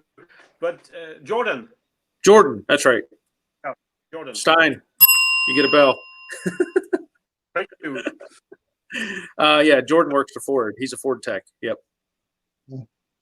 The reason I'm asking is because my midship on my 150 is starting to get a little bit of slack in it, and you can't buy that bearing. You have to replace the whole drive shaft, and that drive shaft is almost $1,000. Oh, wow. And I want to find out if I can take it to a machine shop maybe and have them do it without having to buy that drive shaft. But for some reason, for a couple of years, they just there's certain things you cannot replace. You have to buy the whole item. Oh, yeah. They want to do that disposable design. Yeah. Where they get rid of the thing. Look what Jason says here. Yeah. And Jason's commenting about the your door. He's saying about every 1,000 stampings, the press tools are refinished to keep the pressing sharp, but over many finishings, they reduce in size, hence the size difference. So that's interesting perspective on that. That's basically what I was thinking. But Yeah. I was very interested in what Robert Adams said here. He said there are a couple 65, 66 project cars in my area for 1,500 or so. Does he mean Mustangs? I'm sure he does. I'm sure he does. Yeah. That sounds very interesting, because even if a car is so worn out as the Brooklyn Pony was when it arrived at your place, Yeah. here in it would be like $5,000-6,000 to buy something like that. Just a little, the numbers, the VIN number would be something like that, because they are getting extremely popular. Sure. I've seen them. I've seen Mustangs in more or less mint condition being offered for sale here in something similar to what you have. It's called Craigslist or something. Yes. We have a similar thing in Norway. It's like $100,000 can be for those in mint condition. From 50,000 and up to 100. I've seen them. Wow. Is that for fastbacks or just any Mustang in particular? If it's in mint condition and first generation, obviously. 65, 66, 64, 67, around there. They will go for so they are extremely valuable. So Leonard, I think Robert. Yeah. I think Robert may be talking. He says there are some aftermarket sources for the drive shaft, if that's what we're talking about. I'm hoping that's what it is. Yeah. But I check it. It's got 100,000, a little over 100,000 miles on it. It's just got a little bit of play in it, but you can feel it when you put it in reverse. You can feel the drive shaft pop. And I want to get that taken care of before it gets to be a major issue. Yeah, it's a good idea.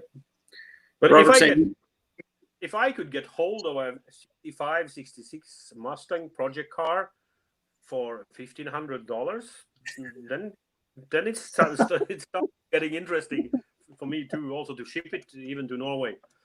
Yeah. And then first I need to finish my 95 BMW convertible. But anyway. Yeah, Robert says he charges a finder's fee. My wife wants to say hi. If you're okay with that, she's here now. Sure. Come on, say hi. You have to stand in front of this camera. Here she is. There you Hi, go. guys. Hi. This is my wife from Namibia. Ooh. How did you get from South Africa up to Holland? No, Talking not about Holland, Norway. Oh, Norway. No, excuse me. Norway. No, it's more like I went there and fetched her. Okay. 10, 11 years ago now. 11 years ago. Very good. Yeah. You see, married for more. She's loving and Did she give you your projects? She's not very happy when I'm away at the garage, because the thing is, the garage that I'm working in on my project car is not here. It's like 10 miles from here.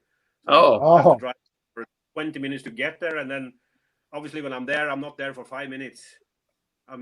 I stay there for a few hours to get some stuff done. If it was just out here, then I could go out and do things and come back in.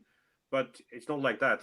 I have a garage here also, but that's basically for parking the driver car, which I also restored actually. Okay, very good. Mm-hmm. Yep. Robert made the comment about it's 100+ degrees in Texas. I know what it's like because I was raised around the Dallas, Mesquite, Fort Worth area up until I went into the Navy in '72. But here, you don't want to work in the garage during the day because it gets in excess of about 115+ degrees. You need so insulation. I got it, but I've got a great big open hole and I've got to close off. But I want to when I do work on it, I work on it at night. Yeah, it's cooler. We have the kind of the opposite problem here, especially during winter. We have to use heaters to heat up the garage, which is very expensive also because it's too cold. I'm not sure about the Fahrenheit thing, but because we use Celsius here in Europe, so I'm not really sure. I'm familiar with that scale. I think maybe I have a converter on my phone, but yeah, I know 100 degrees Fahrenheit is pretty hot. Oh, sure. And I know the math for Celsius. If you take Celsius or centigrade, and the math is whatever the number is. So say it's 40, and you multiply it times 1.8, and then add 32. So I know that. Okay. So Celsius times 1.8 plus 32. Yeah, and then to go the other way around, you minus 32, and then you divide by 1.8. Right. Yeah. So that's the formula. Don't ask me why I remember that, but I remember that. I can also teach mathematics, not only Norwegian. Yeah. Joseph is saying you might to Leonard, you might check your pinion angle. I don't know if it comes into play or not, but well, the truck, I bought it brand new. It's never had anything done, and it's only been in, I'd say, the last year, maybe a year and a half that I've noticed the play. Okay. Well, we got a machine shop here that does drive lines, and I'm going to contact them and see if they can do it. If not, then I'll look on the internet, like Robert was saying, and maybe try to find an aftermarket. Well, I know locally for me, there's a place that they're called Driveline Specialties, and I can take them measurements and they'll build me a drive shaft, or I can take them a drive shaft and they'll cut it down or rebuild it for me, balance it, all that cool stuff. So that's one advantage I have, is having that at my disposal. Yeah, Johnny Craig. Just outside of when the dashboard went out on it, because it controlled the door locks and everything, and you'd be driving down the road and the door locks would open and close and open and close, and we couldn't figure out what was going on. And Ford told me it's the instrument that controls it. So that was $1,000 worth of repairs that I didn't gamble on having to ever mess with. Right. Yeah. Well, that's the advantage of having the old cars and old trucks. You know, you didn't have to worry about all this electronic stuff going wrong. That's why I don't like newer cars. Yeah. Because like the electronics that they put in newer, it's built to last for not more than 15 years. And then you get problems with that. What do? Absolutely, you can't do anything. You have to replace the whole harness, and then seriously, that will be too costly. So I like that BMW that I'm now restoring is probably the last model that can be restored, because the later models have too much electronics. Oh, I see. So yeah. Yeah, I try to avoid stuff like that. Go ahead, Leonard. They had a dealership here that a mechanic had retired, and they had a 62 Chrysler Imperial come in, and they couldn't figure out what was wrong with it because they couldn't hook up the computer. So they called him back, and it took him about a total of 3 minutes to figure out what was wrong with the car. And it was, he had some wires crossed and he had the point set wrong. And these kids couldn't figure it out. No. That's the thing. They don't understand it. They need to have that computer hookup. And you know, I've done stuff for people on the side of the road with an older car, and they broke down. And I always have, would always have tools with me and stuff, and was able to just get them back on the road without having to, go buy parts. I could fix something on the fly, So that's the advantage of the old stuff for sure. E46 on that trailer I'm building up. Go ahead, Stein. It's not an E46, it's an E36. E46 E36. has, oh, yeah, that's the 3 Series BMW before the E46. Okay. E46 took off 99 or something, 2000, I'm not sure. But Okay. Mine is 95.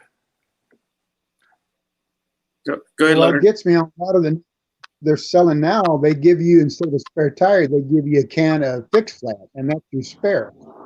Yeah, I can show you a picture of the car how it will look like when I'm done with it. Hopefully. Let me answer a question from Joseph. He's saying, Barry, do you skim coat the whole car when you do paint jobs? Not necessarily. It depends on the car and what condition the panels are in. So if I have something, yeah. So Joseph, you're talking about the 65 Mustang. That car was basically all new. Yeah, there you go. That's the BMW from Stein. Yeah, that's also the correct color that I'm going to paint the car in. It's now in matte black. I'm not sure why that stupid youngster that had it before me wanted it in matte black, but it has this okay color. It's called, the code of it is 275 Boston green. Oh, like we call it bottle green, so it's like an old bottle color. Okay. But Joseph was asking about the light blue Mustang, and that car I did not do that to because it was all new panels.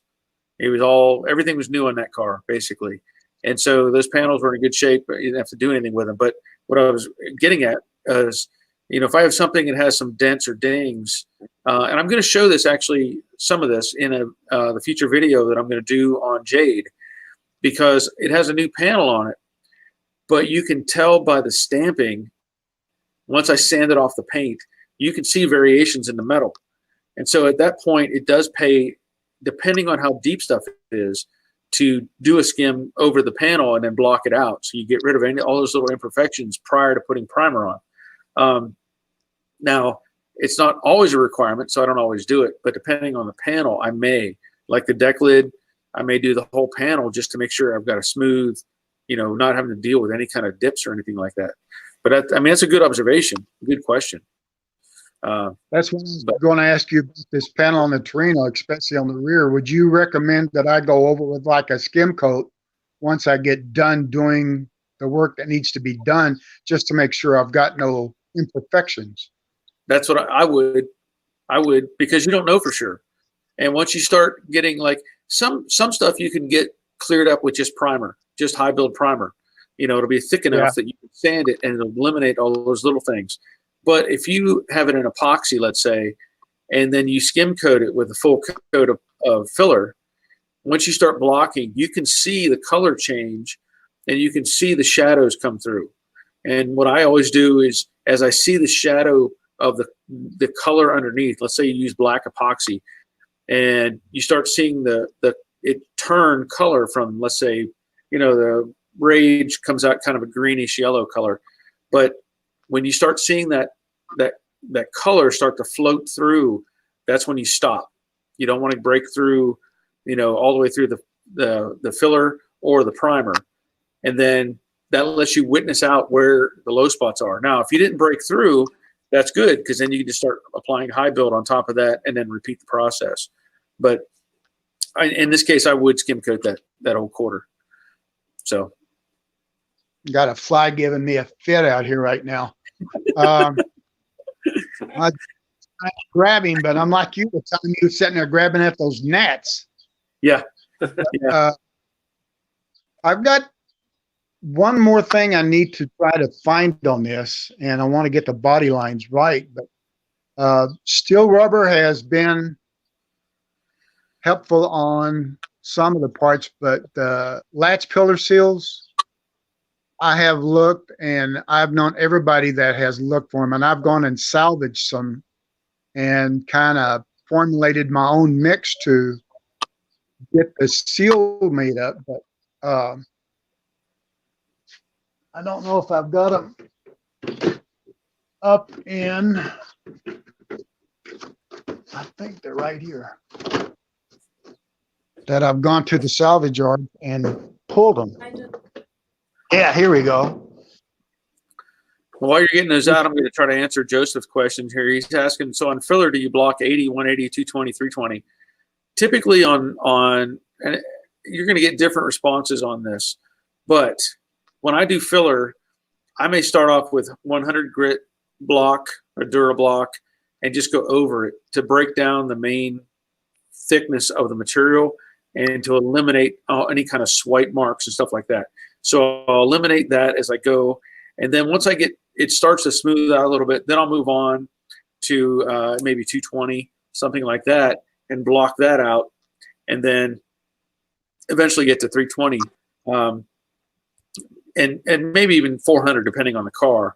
But yeah, and I won't say now if you're talking about primer, however, I'm not going to say 100 grit on primer. You don't want to do that. You want to go probably 180 on the primer and work your way down from there, because 100 or 80 grit is too aggressive and you end up with some deep scratches in your primer that will cause problems. But if you start off with like 180 and block that out, keep it clean, you'll see it smooth out and then work your way, up. Now, most times what I'll also do is I'll put a coat of, maybe a couple sprays of high build primer on, block that down, and then put another coat of high build and go to a higher grade paper so that I'm not working on the same piece, and that next coat of primer will actually smooth out the scratches. So just keep that in mind as well. You don't want to just focus on one layer of primer, let's say, and hope that that's going to be good enough.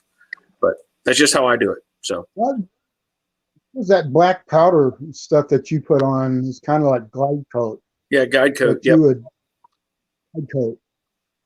I've been puzzling on trying to figure out what that was, because when I do this, that's what I want to use to sand this panel out.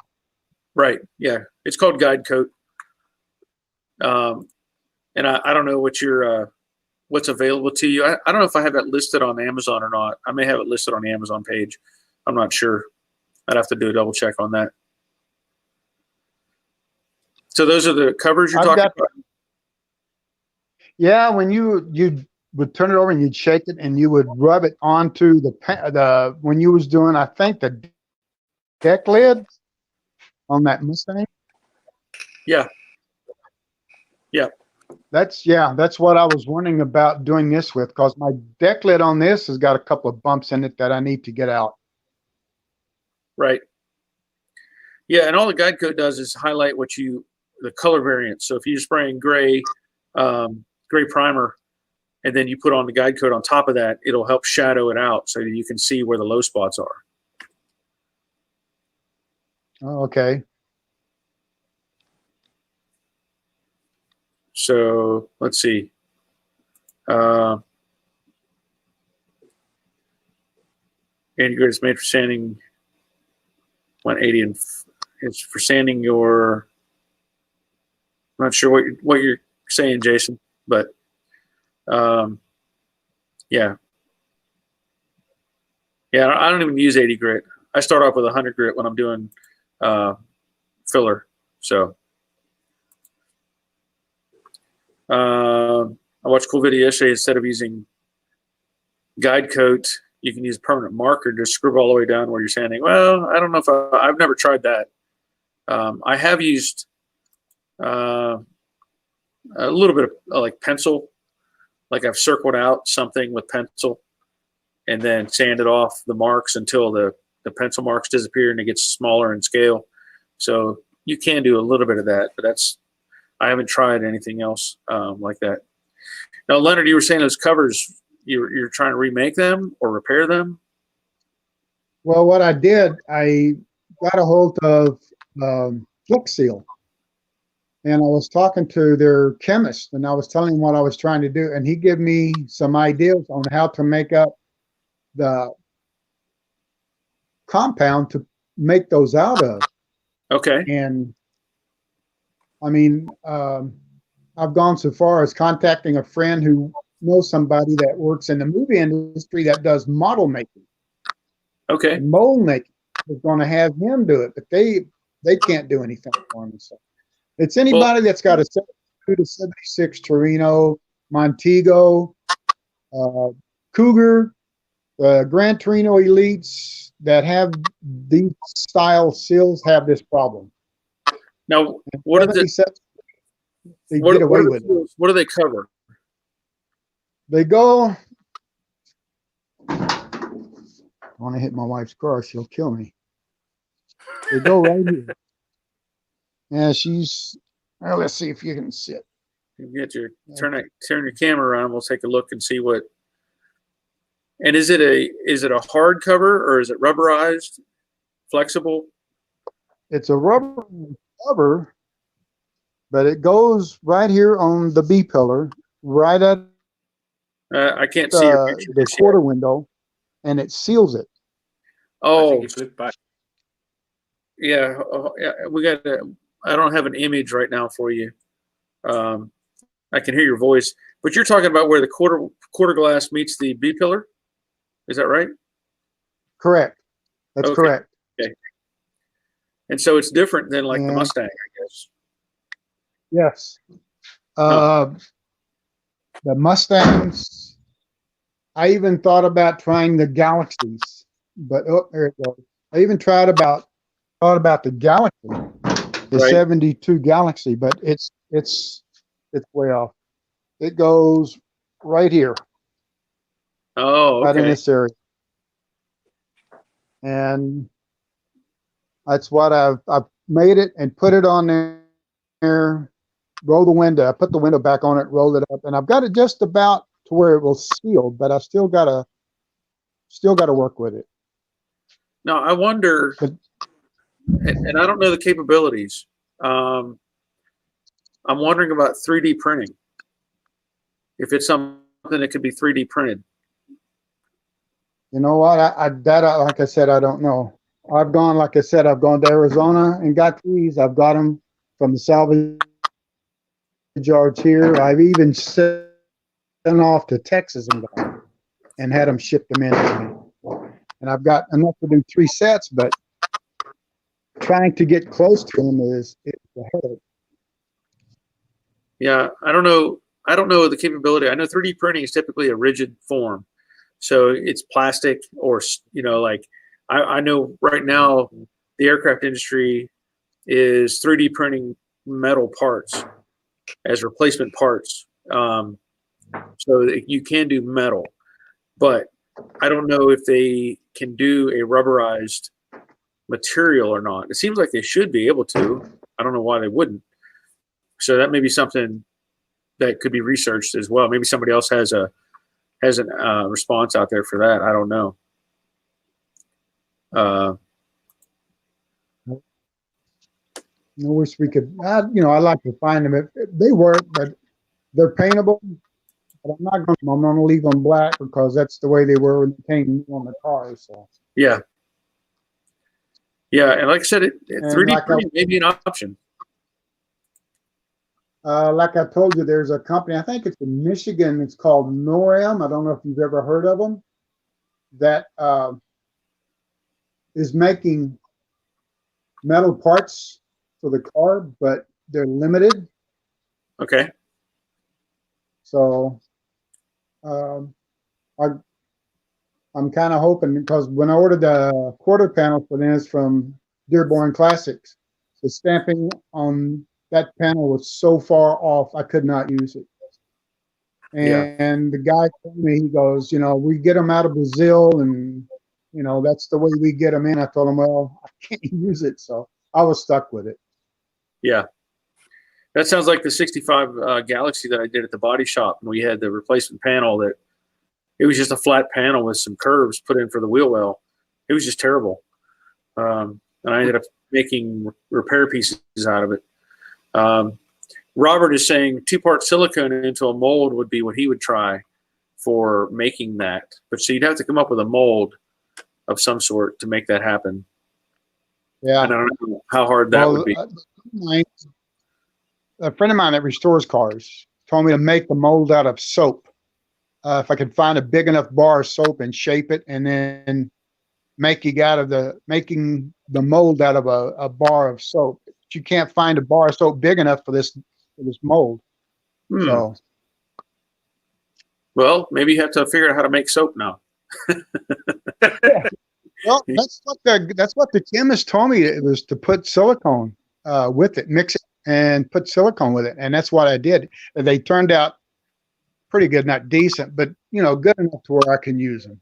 Yeah. Until I can either find something, because it's like I said, this car is not going to be a showpiece. It's not going to be something that I'll take down and put into shows. It's just something that I've been wanting ever since they first came out.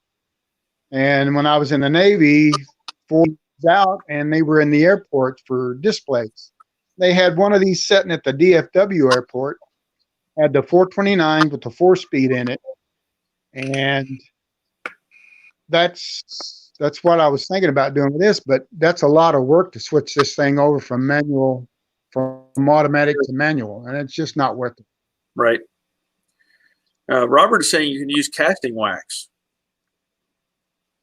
I'm not familiar with casting wax.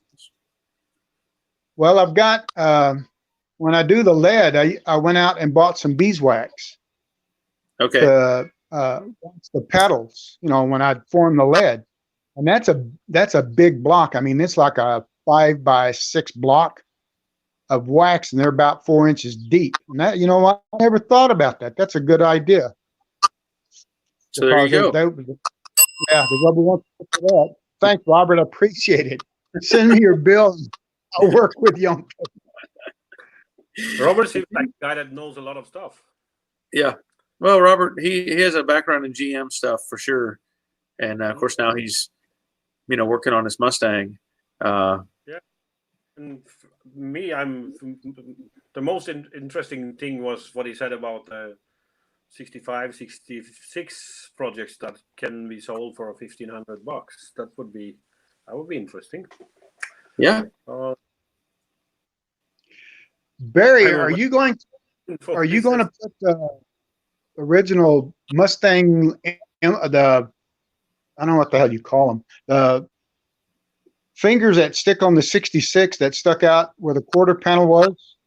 The trim? Have the original, the trim. Right. Are you going to put them on? I'm not sure yet. I have to, it depends on the owner, what he wants to do. The reason why I'm saying, I bought a set for when I had my Mustang and I was going to replace them, and they're the original Ford parts. And I was going to ask you if you need them, I'll box them up and send them to you. I can't use them. Okay. And they're in space. I figure, hey, what the heck? If you can use them, go for it. I may take them off your hands anyway. Hey, I've got your address.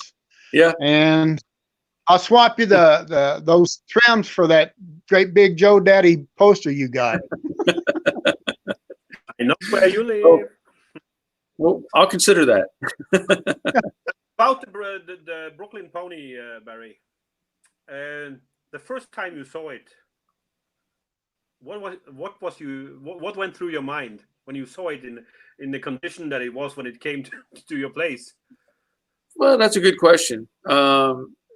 Because I did not see any pictures of it prior, so I didn't know what shape it was in. First time you saw it, when it was when it came. Yes.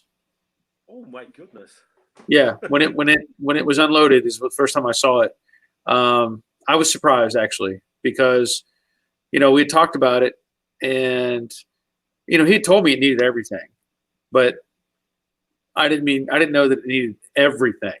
So, and that's fine. I don't have any problem with that, but I was just kind of surprised at just how bad a shape it was in, because it's probably the worst. What's that? The car must mean very much to him. Does Yes. it have a history? From what I understand, he's owned a car for quite some time, and he always wanted one, but it never got around to getting it running and putting it together. But yeah, so it has a meaning to him. Yeah. What's that? Anyone can see why he didn't get it up and about. Yeah. And he thought the engine that came with the car was okay, but it wasn't. And, you know, in a conversation, we thought maybe there were some pieces that were better than they were, but apparently they weren't. So, you know, I'm not afraid to start with a pair of door hinges and go from there. The original We had a engine was 51 Cleveland or Windsor or something? I'm sorry? Was it a 351 Cleveland? No, The it was a original? 289 car. It had a 289. Or was it 289? Okay, yeah. Yeah. The same engine that I had in my Ford Mercury back in the 80s. Yeah. What were you saying, Leonard? we had a kid when we were in body class that got a hold of a 66 coupe, and his coupe was just as bad, if not worse than the Brooklyn Pony was. And you'd walk along and you'd poke your finger on the body and you would literally go through from the rust, and Yeah. it was all over. And he was going to restore it. That's was his project. So Yeah. he got started on the class, and then the college kicked us out because they were going to redo the body shop and the mechanic shop. So I don't know what ever happened to him, but you wouldn't I want see to that. open the doors, because when you open the doors, you could literally see the A-pillar move. That's how bad the rust was on those cars. Yeah, I'm sure. I know there's, and, you know, if somebody had sent me, I forget who it was. Somebody had sent me some pictures of a car that they were wanting to rebuild, and I was honest with them. I said that I don't think I'd mess with that one, you know, because it was just there was nothing left. It was much like the Brooklyn Pony, but I have the advantage of experience, and you know, somebody who's just getting started may get frustrated with the idea of having to cut all this stuff out or rebuild or, you know, start from zero. But anyway, it was just kind of one of those things where I didn't think it was maybe in their best interest. Like they maybe should have found another car. Okay, so Joseph is saying, Barry, that Blue Mock one you did, we're working at a body shop during those videos. Okay, so yeah, I'd have to. Oh yeah, he's talking about body filler. Yeah, that car was pretty solid and straight, so didn't have to do much with that one as far as that car was. All right. I don't want to make this too long, so 2 hours is a good time. So I'm going to have to call it quits. I got more to do on Jade. I've got a video to edit. I know Tom Paget from France just showed up, but I'm gonna have to say goodbye. One thing at the end, Barry. What Leonard was just saying, that he was very grateful for everything that you have taught him on your projects. And I must say myself that even though I'm busy on a 95 model BMW, which is basically as far away from a 65, 66 Mustang as you possibly can get, but still I have learned a lot. And thanks to you, I have started to weld. I bought a welder. Nice. And yeah. So you should contact all those companies and ask for a bonus, because hadn't it been for you, I would never have bought a welder. Nice. In the first place. That's great. So well, and like you were saying, you know, I'm soon going to have 40,000 subscribers, you know, to the channel, and what am I going to do to celebrate? And I responded. I said, maybe everybody should send me $1. That would be great. $40,000. That's yeah. That would be. That would be great. That's a great way to do it. I like that idea. You can expand your garage and yeah. Yeah. Well, okay, it was very nice to be on, and maybe I can do it another time. And then, like we've been mailing about the video of my project, I'll start filming once the battery of my old camera arrives. Then I'll start to make some videos. Okay. So, well, nice having you, on. and we'll see you later. All right. See you. Oops. All right. So it was great having Stein on here. Great having Leonard. I know that he has a lot of information, and we haven't been able to get him on, but he was on, so that was great. Yeah. Sorry, Tom. Yeah, GM guy, you're right. Hit the like button on the videos, please. It helps the whole channel grow and helps everything go better. And so please, by all means, hit the like button. And Joseph, you were asking about the 70 Mustang. That was at the body shop that I used to have. I was a partner in that shop. So that was, several years ago. I missed that building. I missed the shop. I wish I still had access to something of that caliber, but obviously it didn't happen. But that was a great place to work, facility wise. I'll say that. So let's see. All right, we'll see you, Tom. See you, Gary. Guido's chiming in for some things with Stein here, but Stein, my friend, is sound engineer for Metallica. I can send you some cool studio pictures. All right. Yeah. So I don't know how we could connect Stein to Guido, but if you want to leave an email on here, you can. I'm not gonna worry about that. But anyway, that's gonna be it. I've got some Jade videos or Jade stuff to do, and 2 hours is a good time. We currently still have 12 viewers on here, which is great.